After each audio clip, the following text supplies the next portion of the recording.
Cool. Hi, everybody. My name is Dee Lisa West. I'm a dream doula, and I have two beautiful women on here to talk about childhood dreams. Please introduce yourself. Talia, Hi. you go first. Hi, my name is Talia Schneiderman. I live in Ventura, California. I have two little kids, and I'm the co-founder of Harvest Goal Collective. And I'm Stephanie Exner. I live in Pasadena. I have 4 kiddos, and I'm Talia's partner in Harvest Goal Collective. And I'm super excited to be here with Dee Lisa. You're one of my favorite people right now, Dee Lisa. I think about you a lot. And specifically about what I think we're about to talk about, which is weird childhood dream that's recurring. And I've been dying to actually chat with you about this. I love it. I love it. Here's the thing that I think is so fascinating. One of the first dreams I remember, I'll share that. But whenever I say to people, I'm a dream doula, and they're like, "Dream? What are you talking about?" I'm like, I help people with their dreams. And then often they'll say to me, I don't remember my dreams. I'll say, okay, well, you know, everyone dreams 2 hours every night. Every human. You might not remember, but you know, you might try. Next time I see them, out exception. They're like, oh my God, I had a dream, let me tell you. Oh. So just thinking about dreaming helps you remember your dreams. When I was a little kid, I remember probably before kindergarten, because I wasn't in school yet. So how old would I be? 4 or 5 years old? Yeah. I'm having a dream, and in the dream, I'm walking in this place that's real in waking life. My aunt and uncle lived next door, and they had this deck you could walk underneath.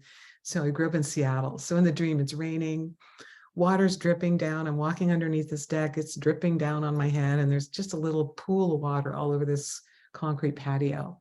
And I glance over my shoulder, and there is rub-a-dub-dub, 3 men in a tub.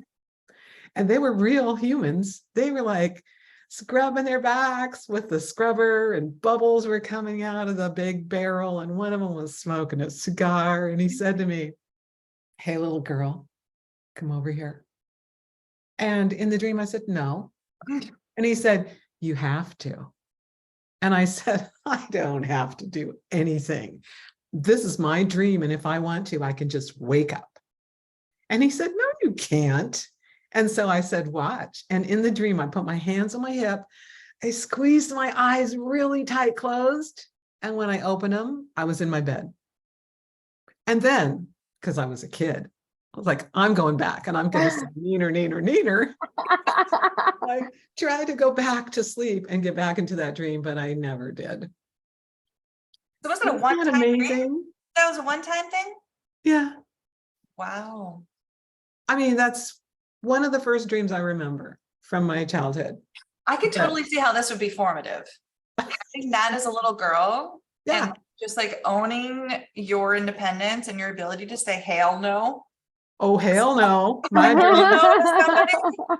And then prove yourself. That would be formative. And then, of course, I forgot for many, many years that you could be lucid in a dream, and you could know that you're in a dream, and you can wake up if you want to.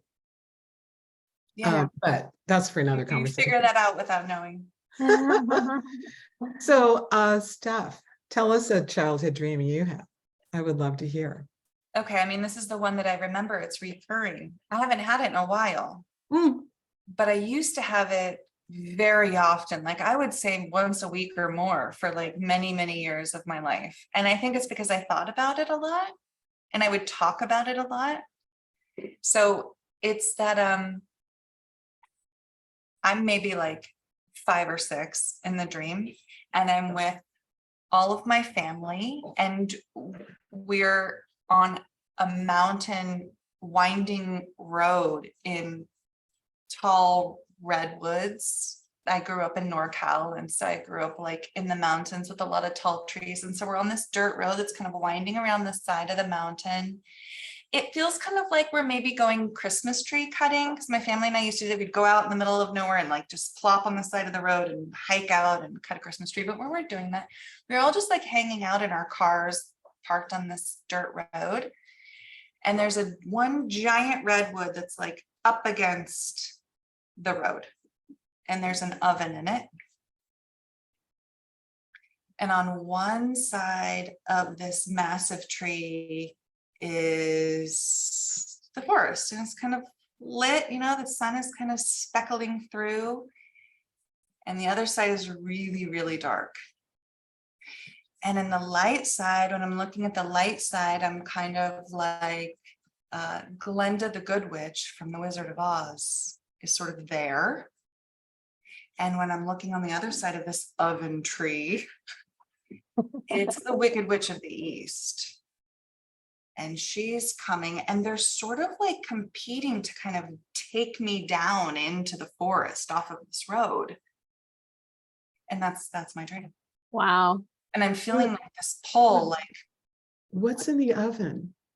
the oven. I don't know. I feel like my grandma was cooking, which is always like the heart of like every family gathering is like my grandma's cooking. So to me, it's always been like, okay, my grandma was there. It's like the heart of my family. We're like all gonna have a meal together.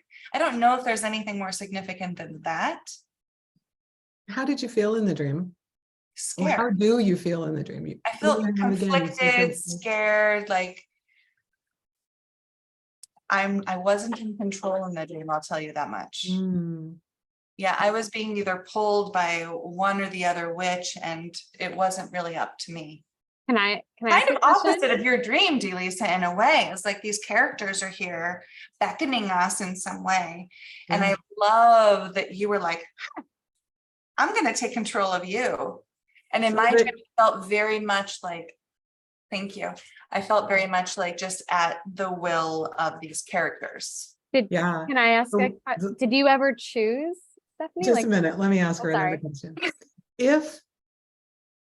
If you ever go back in that dream and you realize you're in a dream, I might suggest that you ask either of the witches, what's your message for me? Mm. Ooh. Because I see it as such an archetypal dream, like there's good and evil, light and dark. And then in the middle is your grandmother's cooking. Mm. Right? Or just cooking up life, or it's so interesting that when you finally get a recurring dream message, like what is that message, you don't get the dream anymore. Well, it's interesting because I haven't had the dream in a long time. Mm, So I wonder if something in my psyche kind of like resolved it maybe. already. I don't know, but I am hoping beyond all hope that I have that dream tonight so that I can ask the messages. Or say like, what's up with this dream? What's in the oven? So wait, are you saying that it's just about kind of having the intention to inquire what the message is? For a lot of people that have frightening recurring dreams, it is Okay. all about the inquiry, because you can have someone chasing you, and if you can remember in the dream that you're dreaming, you could turn around and say, why are you chasing me? Mm. Now, maybe you just wake up then and you're no longer in a frightening dream, but maybe they're like, maybe you get a message, because I believe your dreams are messages from your higher self, or people on the other side of the veil that have passed over. Sometimes you see dead people in dreams and it's real, I think. Mm-hmm.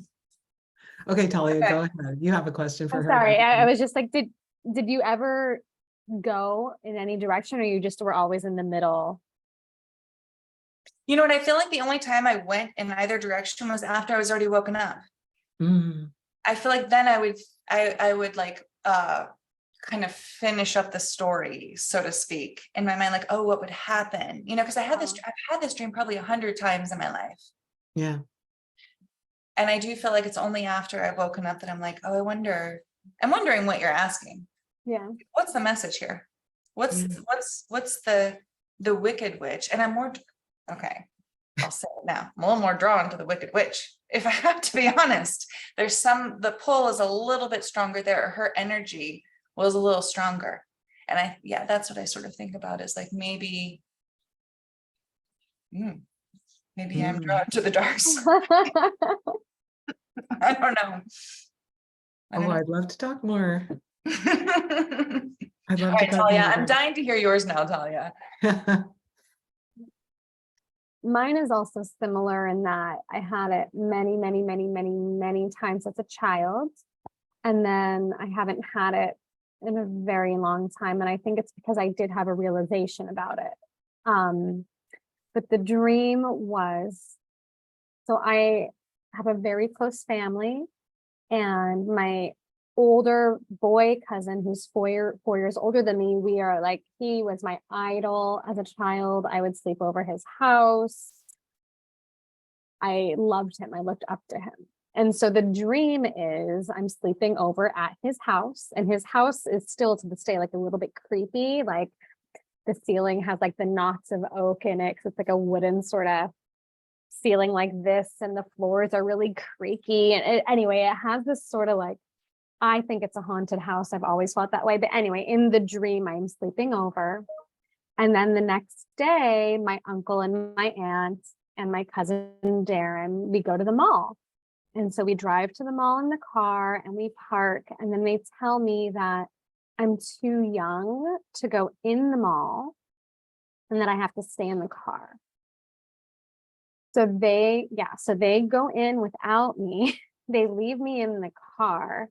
And then I see this witch on a broomstick, like galloping down the sidewalk, and she's coming after me. And I'm like hiding under the seat of the car, like, don't find me, like terrified, don't find me, don't find me. I'm hiding. And she finds me and she takes me to her castle or her palace or whatever. It's really dark. And then I don't remember, I'm like freaking out. And then my mom is there. And my mom is frozen. She's like, her eyes are open and she's just frozen. And then the witch is trying to get me to eat something off of the spoon, which is going to paralyze me too. And I remember just like burying my face in her cloak, like trying to not let her put anything in my mouth. And then I wake up. Wow. Yeah, wow. That Yeah. sounds terrifying. It was awful, horrible. Multiple times you had this dream? Multiple. Yeah, But that's you want to really hear well done. something really interesting? And when the power got taken away, I was maybe 16 or 17, and I was looking at pictures, like family photos. And there were pictures of us in my aunt and uncle's house in their kitchen. And they had this poster, this frame poster in their kitchen of a Native American woman, wrinkly, black braids, like could be scary to a child, eating a pastrami sandwich. And it says, "You don't have to be Jewish to eat at my Marvin's." And my uncle's name was Marvin. And so that was like in their kitchen, front and center. And I'm like, that's the witch in my dream. That picture of that woman, in that she's the witch in the dream. Wow, that's so deep. And she's making you eat something, but it's not a pastrami sandwich. Yeah. Yeah. Wow. Yeah. I don't even know Wow. where to begin with that. So good Yeah. thing I'm not the dream doula. It's so interesting. So many people ask me, like, what does this dream mean? And I love to say back, like, I don't know, it's your dream. Yeah. I mean, that dream is so specific to you. And all of it is so interesting that when you're a little tiny kid, your dream imagery comes from what you've already seen. So like for me, a kid's book and a fairy tale. Yeah. Rab-a-dub-dub, 3 Men in a Tub must have Yeah. been a story somebody told me, like, why? Yeah. But the menacing guy with the cigar, like, I don't think they were smoking cigars in my book. Were they? They might have been. I feel like I remember a picture, like in the old nursery, like one of them had a cigar. Like I feel like There was always inappropriateness in like those 50s, 60s cartoons and stuff. I feel like. 100%. Yeah. Yeah. 100%.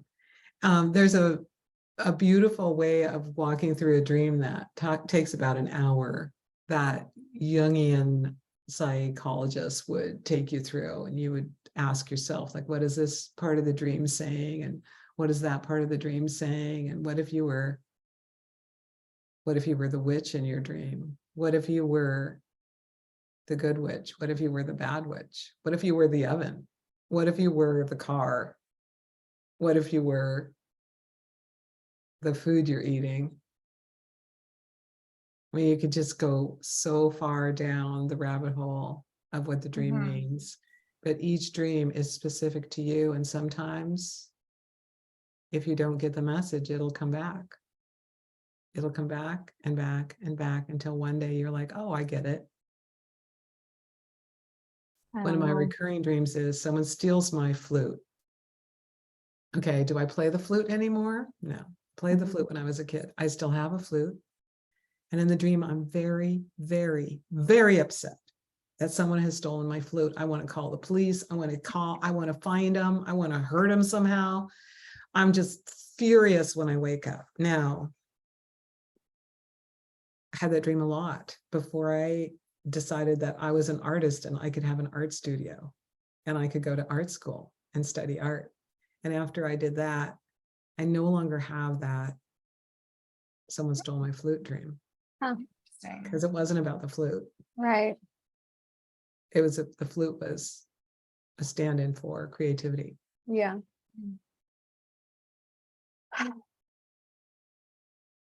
And did you know you could ask for a dream? So you can go to sleep consciously saying to yourself, tonight I'm going to dream about this. Like, I want an answer to this conundrum.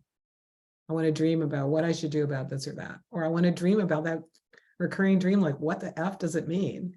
You can ask yourself, and usually you'll have a dream that answers the question. Maybe not the first night, second night, third night. But if you keep saying, the intention when you go to sleep, I intend to have a dream about this, you'll do it. Okay, I'm going to try that. I want to know. I'm going to I do want to it. know how it I'll goes. report back. I want to know. I think it's really interesting, Talia, you and I both have dreams that involve witches. I know. And Yeah, then this you're idea of this sort of connected like together. dark female figure, this like, but not necessarily evil. Like mine was, there's some evilness, and it's yours, she was trying to get you, right? Yeah. There's definitely an evilness to it, but I don't Well, know. your witch, you don't know what your witches are up to, but there's a good one and a bad one. And then Talia's witch is trying to do something that she's already done to her mom. So maybe it's about generational learning or what's been passed on from your mom that you're not gonna eat that spoon. Oh, I like that. Ooh, that gave me the shivers. That might be the message. Yeah. That Whatever your mom took that paralyzed her, you're not going for it. yeah. There's definitely things that I've done a lot of work on to stop that generational stuff, especially regarding food and body image and diet culture. I worked really, really hard to break that cycle. Well, and imagine that you already knew that when you were so young. Yeah. That's amazing. What's amazing to me is I think that we're in a dream right now. We're in the dream that we're awake and we're humans having a human experience, right? But really we're souls inside this human body having an earthly dream. Then we go to sleep and have dreams. And some people can even go so far into their dreams that they're meditating inside of a dream. Oh, wow. And so they get to that place, and it's called dream yoga, where you're in a dream, but you're meditating in the dream. So you're into that nowhere, no time, no thing space. Oh, Interesting. our brains are so wild. They are. Isn't it? Well, ladies, I know you have to go inspire some women in a few minutes. So I'm going to let you go. Have your beautiful days. And I'm so honored and happy and grateful that you shared your dreams with me today. Thank you. Thanks for Thank you, having us. Delisa. Yeah, this was fun. So Right. fun. I have another question.